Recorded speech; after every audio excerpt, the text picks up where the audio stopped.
पूस की रात। यह रचना सार्वजनिक डोमेन में है। हल्कू किसान था। उसके पास थोड़ी सी जमीन थी, लेकिन खेती उसके लिए हमेशा घाटे का सौदा रहती थी। साल भर की मेहनत के बाद भी कर्ज उतरने का नाम नहीं लेता था। साहूकार से उधार लिया हुआ रुपया ब्याज समेत बढ़ता ही जाता। हल्कू की पत्नी मुन्नी उसे अक्सर समझाती, क्यों न मजदूरी कर ले, खेती में तो बस ठंड, भूख और कर्ज ही मिलता है। पर हल्कू किसान था, खेत छोड़ना उसके बस की बात न थी। पूस का महीना आ गया था। रातें कड़ाके की ठंड से भरी हुई थी। हल्कू के खेत में अभी भी फसल खड़ी थी, जिसे नीलगायों और छुट्टे जानवरों से बचाने के लिए रात भर पहरा देना जरूरी था। ठंड से बचने के लिए उसके पास न तो रजाई थी न मोटा कंबल, बस एक पुरानी सी चादर थी जो सर्द हवा को रोकने में नाकाम थी। एक शाम मुन्नी ने कहा, सुनो, साहूकार का तकाजा फिर आया है। उसने कहा है कि पैसे दो, नहीं तो बैल ले जाएगा। हल्कू ने ठंडी सांस भरी। अब क्या करूं? फसल कटेगी तभी तो कुछ मिलेगा।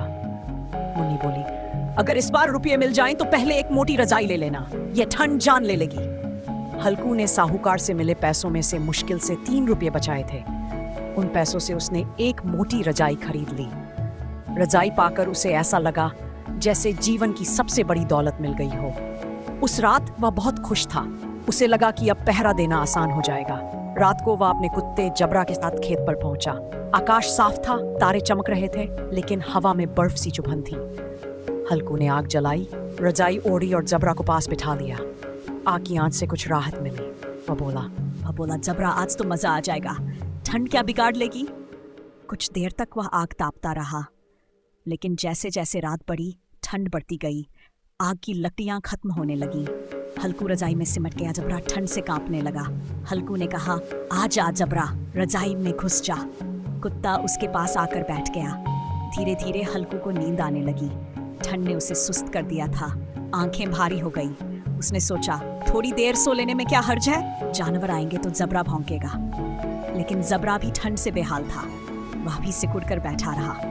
आधी रात के बाद खेत में नीलगायें घुस आईं। उन्होंने फसल चरनी शुरू कर दी। न जबरा भौंका, न हल्कू की नींद खुली। ठंड ने दोनों को जकड़ रखा था। सुबह जब हल्कू की आंख खुली तो सूर्य निकल चुका था। खेत की ओर नजर पड़ी तो उसके होश उड़ गए। फसल चौपट हो चुकी थी। जगह जगह पैरों के निशान थे, पौधे टूटे पड़े थे। हल्कू देर तक खड़ा देखता रहा। उसके चेहरे पर न दुख था न गुस्सा, बस एक अजीब सी शांति थी। जबरा उसकी ओर देख रहा था। हल्कू ने उसके सिर पर हाथ फेरा और हंसकर बोला, अब क्या पहरा देंगे जबरा, जब खेत ही नहीं रहा। घर लौटकर उसने मुन्नी से सब हाल कह दिया। मुन्नी पहले रोई, फिर चुप हो गई। हल्कू ने हल्की सी हंसी के साथ कहा, कम से कम अब पूस की रातों में खेत पर नहीं सोना पड़ेगा। कहकर वह आंगन में बैठ गया।